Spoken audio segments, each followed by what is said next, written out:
Hello, my name is Laura Rupel, and welcome back to the Detours in Music podcast. This is season 4, episode 3, and I have a conversation with Nic Bizub, group sales manager at the Cincinnati Symphony Orchestra, composer and violist. Hope you enjoy. Hi, my name's Nic Bizub, and I'm a composer. I'm also the group sales manager at the Cincinnati Symphony Orchestra, and I teach at Talent Music Studio, violin and viola. Excellent, and I'm very excited to have you here today. Can you talk about your start in music? Yeah, so I was introduced to music through my siblings growing up. I am 10 years younger than the nearest sibling to me in age, so I'm what we call a surprise. And I, remember most vividly going to my sister's different performances of music growing up. She's a percussionist, or was a percussionist, didn't pursue music past really high school, but I used to go to the musical she was involved in. She played in the pit. I used to go to her orchestra performances, her band performances. So that's how I got exposed to it. She was also in a metal band, and they used to rehearse at my parents' house when I was growing up. So that was kind of fun. And I think some of that influence of hearing that as someone growing up came into my composition language. But that got me exposed to music. And I was fortunate my mom took me to a lot of different shows around at our local university. Grew up in Wisconsin, so I went to the Whitewater Performing Arts Center a lot, which was nearby to us. And so I started viola in 4th grade. I joined band in 7th grade, joined choir in 10th grade, just got my hands wet with as much music as I could, and went to undergrad for viola and composition. And then did my master's and doctoral degree in composition at CCM. I first started violin in high school because I wanted to play in the musical pit.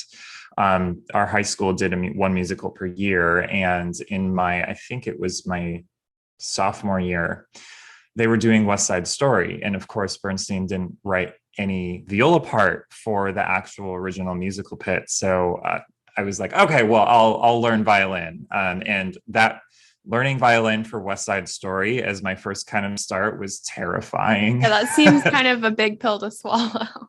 It was, but I worked really hard at it, and that was my first kind of jump into violin playing. And then now, out of teaching necessity, I think it's I'm working with younger students, so getting them started with a similar setup and working through similar etudes and exercises is kind of within my wheelhouse. But if I were to get a more advanced student, I would send them to a violin specialist, because I haven't played that repertoire. Yeah. When was it that you realized that music is something not only that you wanted to pursue in college, but something like you could pursue in college? That's a great question. I think as a young kid, I always thought of being a musician in some capacity. I had a dream of being, like a rock star or, something like that. But it wasn't until really my junior year in high school where I started thinking like, yeah, okay, I can go to college with this. I just looked at what I was doing in my classes. I was taking mostly music classes, and I'm like, well, you can't really do anything else either. So let's just go with music. And I only applied to one school, which was not smart. But thankfully I got in, and that was a nice next step. Where did you attend for your undergrad? Yeah, I went to Lawrence University in Appleton, Wisconsin. What is something you struggled with in your undergraduate degree? I know you had 2 majors, you said. Yeah, I did. And I also had like a certificate program in innovation and entrepreneurship. I was there for 5 years and to finish both of these degrees, because the composition degree was also a theory degree, kind of rolled into one. So I think the biggest challenge for me, frankly, was getting comfortable playing the viola. I came to private lessons really late, actually just like midway through my junior year in high school. So I had a lot of bad habits that I had to work through with my setup. And I got very injured my first and second year at Lawrence, which was a lot to overcome. Just getting, that kind of kinesthetic awareness of like, oh, you don't have to like use every muscle in your body to play this instrument. And I still struggle with that. So there's a lot of tension that I have to work through when I play, but I'm much more aware now. That was the biggest thing. It was very difficult. What kind of things are you doing to kind of bring that awareness to letting go of tension? Yeah, I think, musical tension is so interesting because it can manifest obviously in a physical way, how you're holding your body and what your setup is. But I think crux of music is the kind of fluctuation between tension and release in emotion, and how that comes about in music is in various different ways. But I think the way to release tension when you're performing is to understand the emotion and really get inside that emotion, but not let the emotion affect your physicality. That's really hard. Yeah. I mean, that is really difficult to do, because if you're playing something and you're so invested in it, and the piece happens to be about, something very devastating, it's really hard to kind of be an actor but not embody the tension of that moment, because it prevents you from performing well. So I think you have to sit with the emotion, but then just really remember to just check in with yourself at as many places as you can, and just remind yourself, okay, shoulders down, relax, your jaw, relax whatever it is that your problem areas are. Yeah. I think that makes a lot of sense to kind of parallel it to tension and release in the music making. Because I know for me, sometimes when people say, oh, we need to get rid of all tension, it's like, well, how do you even play if you're just so relaxed, if there's nothing there? And so I guess that kind of ebb and flow and making sure you're not just always like 100% tense. What is something that you hear yourself giving advice maybe to your students who want to pursue music, or what you would say to your younger self?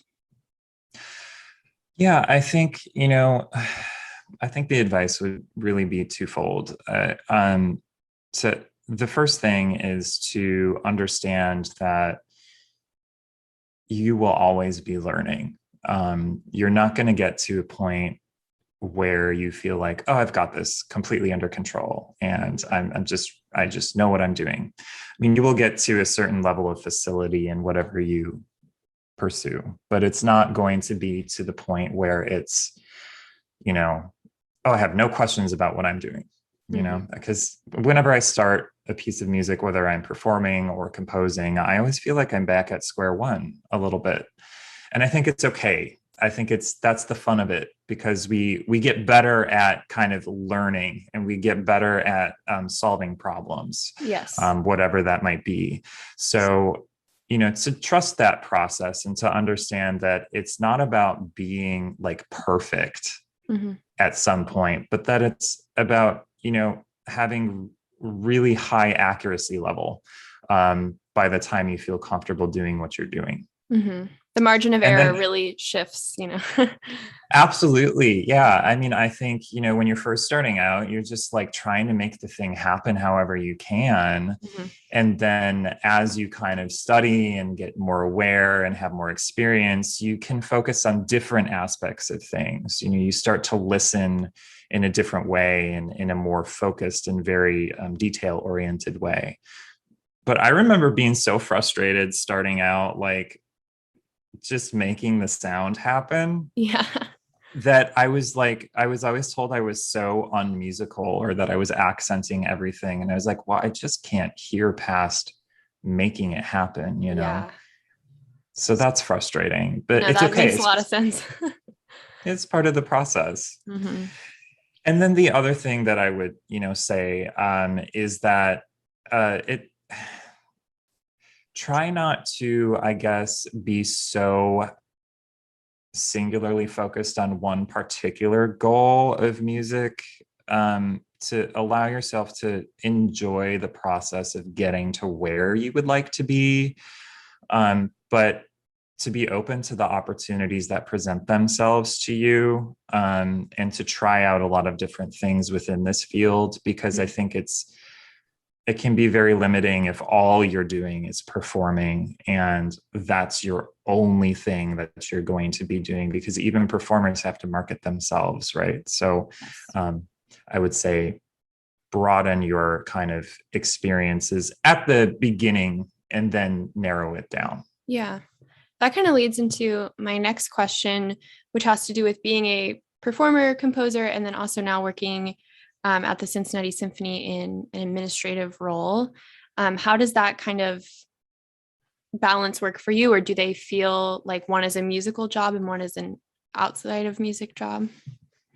That's a great question. And, I think they support each other in a really fun kind of way.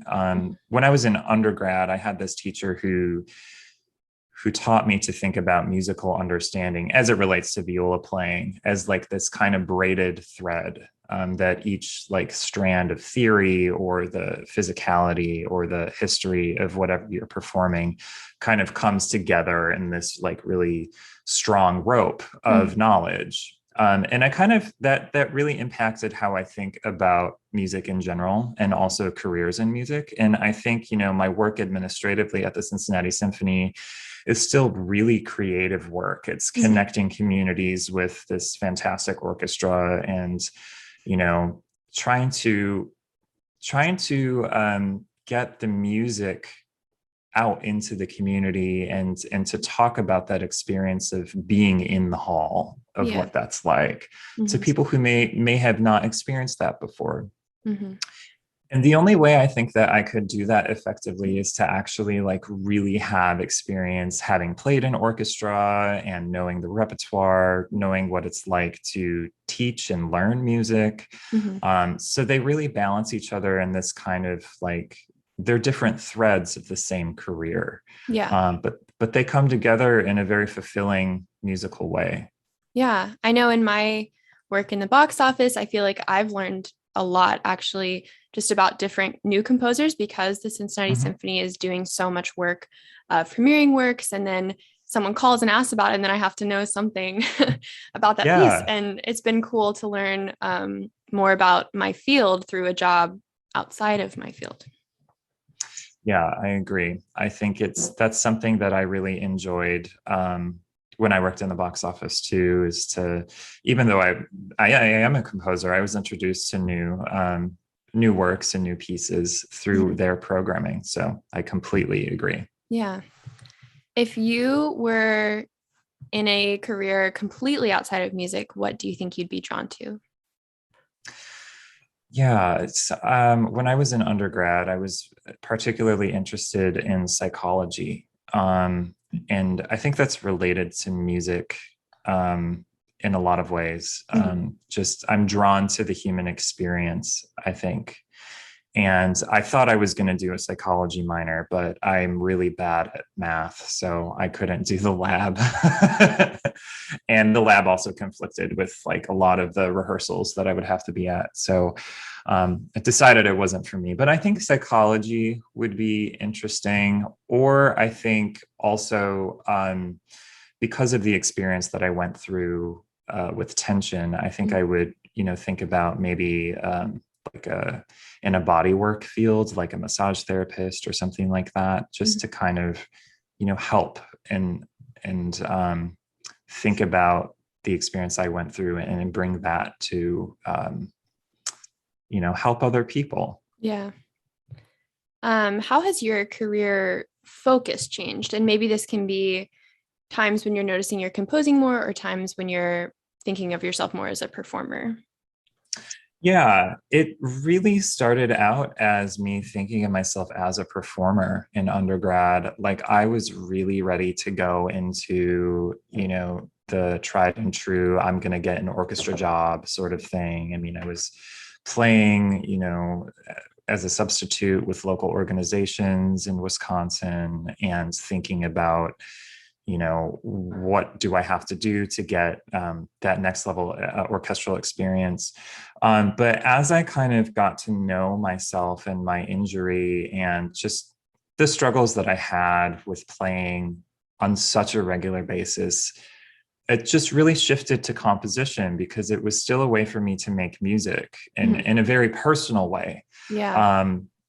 And so then throughout the 5 years in my graduate school, it shifted completely to composition, which almost like did me in. I mean, it was a lot to kind of go through grad school and find to try and get to know my compositional voice more and what I'm drawn to doing.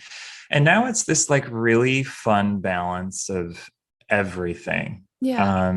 And I noticed that, my everyday is in arts administration, but I'm still commissioned in Cincinnati and elsewhere. And I do try to perform when I can. It's really fallen by the wayside right now because there's only so many hours in the day and my chops aren't what they used to be. But they're still good enough to, teach. And I love staying in touch with that part of my training because I think it's so fun. And I find so much joy starting out students, knowing what I went through with a lot of like really bad setup because I just wasn't taught, on a one-on-one level. So I enjoy all parts of it. Yeah. Have you ever composed for oboe? I have in not solo oboe, but I have composed for oboe, viola, and mezzo soprano for one of my pieces for our local women's performing group, New Downbeat. And that was a lot of fun. Yeah. I love that instrument. It's beautiful. We should do something. Yeah, I love that. Yeah, absolutely. How would you define the term detour for your life? And I know some people look at that word and they think, oh, that means obstacle, that means longer journey. But I look at it more as like the path isn't always straight, Yeah, I think that word is interesting because I think, like you said, it has this connotation of you are not going the route that you planned. But I think in many ways, that's what makes it so exciting. Because, the more and more that I get deeper into the field, and I mean, I've been working at my degrees for 10 years, so that's mostly what I've known. But I start to see these dots kind of connect in a really interesting way where like there was something I was doing in undergrad with composition that suddenly makes so much more sense now, but I had to go through like a lot of side paths to kind of make that make sense. And so, I think detour as it's related to my life is just when life is happening. And when opportunities are presenting themselves and, you're fortunate to take part in them. And that I think builds like, again, I come back to that thread analogy of like each strand is like maybe a detour, but it's all building into this one path that is completely related and connected in a very fulfilling way. Yeah, I think that analogy works really well because like you said before, we're always learning and each part of it doesn't have to be different kind of worlds in their own. They can all go together.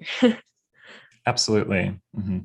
What brought you to the job you're in today? I know this group sales manager role is new. How did that come about? Yeah. So, really, basically, I was very poor in school and I had to do a lot of outside jobs to just even be able to eat. Right. So, when I was in undergrad, I got involved in arts administration just as an operations assistant in the admissions departments of the college. And it wasn't strictly only music admissions, it was all admissions. because Lawrence is a liberal arts school. And so that got me part of how I paid for grad school in arts administration. What I did was worked in the admissions office as a graduate assistant. And I had met someone there who worked in the box office. And like I said, I needed money. So I think I worked like 3 or 4 jobs throughout school. And the box office was one of them. And it was something that put me in touch with an organization that I really admired in a very, hands-on way. And I just kind of grew in that role. I mean, I've been with the Cincinnati Symphony for 4.5 years, and eventually became a supervisor in the box office. And I remember I was in my second to last year of my doctoral degree when there was an opening for the box office manager, and I was so mad that I wasn't that I wasn't done with school, because I was like, oh, I really want a full-time job here. But after I graduated, I was, fortunate to get a sales assistant job. And then just recently that grew into group sales manager. So I've just been really kind of giving my all to what I do there, and really have worked my way up from, that real entry level in the box office. And it's been just so much fun meeting new people and getting to know more. And did not go to school for this, but I'm still trained for it, if you know what I mean. Yes, exactly. What are some of your current goals? And this can be for your compositions or for the CSO, anything like that. Yeah, it's like I said, each of these threads have their own goals. Like for the CSO, I have this goal of eventually becoming a director in either marketing or something like that. And then I do think that like my day-to-day is going to be in arts administration. I have built a lot of experience with that, not just with the CSO, but with other jobs that I've done. And I find it really, really fulfilling because it's connecting people with music in ways that composition or performing doesn't do for me. So that would be my goal, I think, administratively, is to have more of like I guess, shaping of what that looks like for an organization, whether that's the CSO or another orchestra or maybe another arts entity entirely. I would find that very fulfilling. For composition, I think, I want to get to a place where I am a little bit more well-known than just, someone who went to CCM and who's currently in Cincinnati. I mean, I have a couple pieces that I think have potential to kind of make their way into multiple performances. And I would love to see eventually where I am performed regularly with different organizations, not necessarily orchestra even. I find it very challenging to deal with that ensemble as a composer, and exhausting.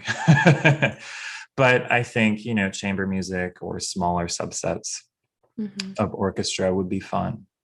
And then performing, I think, it's this thing that I'm still in touch with, but I don't have any concrete goals with it right now because it's not something I'm doing as much. But I think it does play into teaching, and I would love to grow my private composition studio. I would love to continue to teach composition in a more expanded way. Yeah, I think that is really special. You mentioning being someone who is a musician, is an artist yourself, and then working in administration and connecting people in that way. And I think it just proves, talking to you, talking to Kyle, like that experience really does speak to the person on the street that hasn't gone to the CSO before. It's nice to not just have people at the top that are all about like the money and who cares what they play kind of stuff. So I think it's really cool to share with people the motivation behind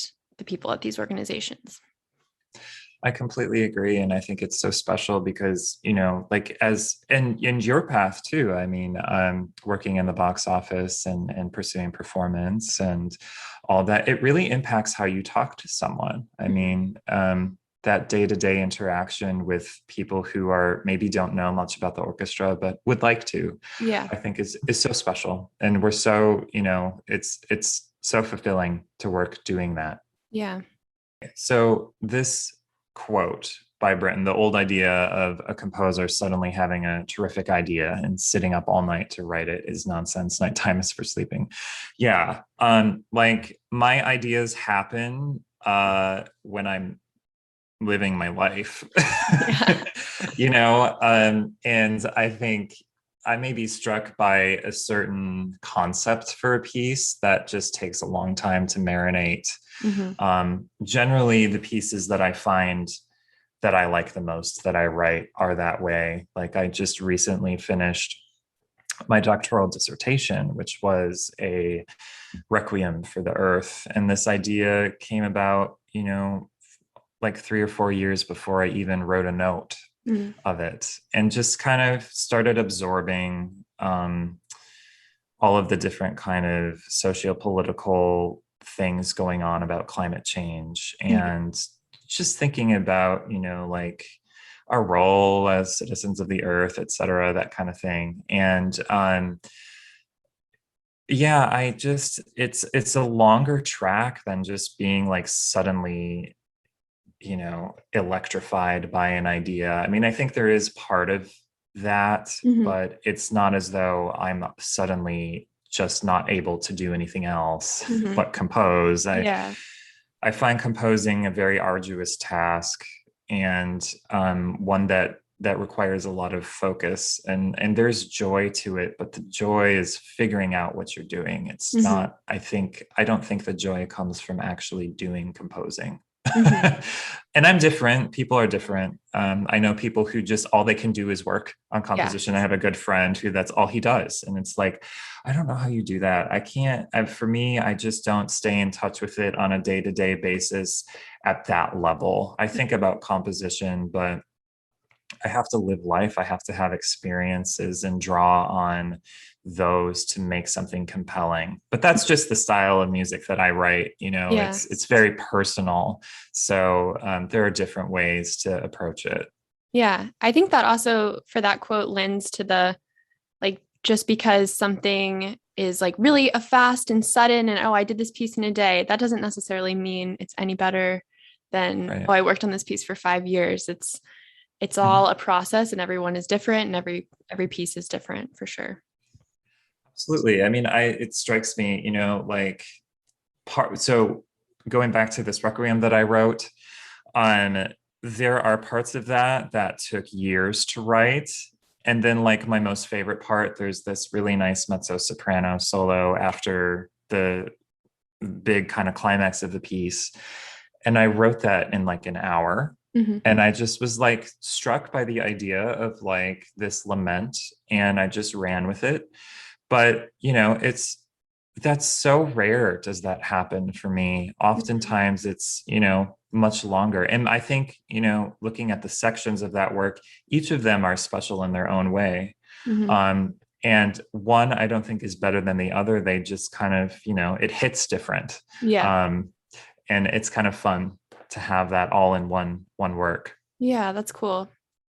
I think you're on to something with this idea of the detour, that it's, you know, life happens, and then here we find ourselves having a career that we didn't anticipate, but are still finding fun. So I like hearing about, you know, what other people are doing and kind of how they approach things, because it's just reaffirming that, you know, it's okay to not go on one singular path. So thank you for doing it. Thank you. Yeah, it's definitely okay. I really enjoyed sitting down with Nic, and am very appreciative for his time and his contribution to the podcast. Something he said that I thought was really cool is it's not about being perfect at some point. You know, we're not actually striving for perfection. And if we are, that's just kind of an unattainable, we'll never be happy goal. The goal is to make music. The goal is to become better problem solvers, better at knowing what could happen in a performance and being better prepared to solve those problems.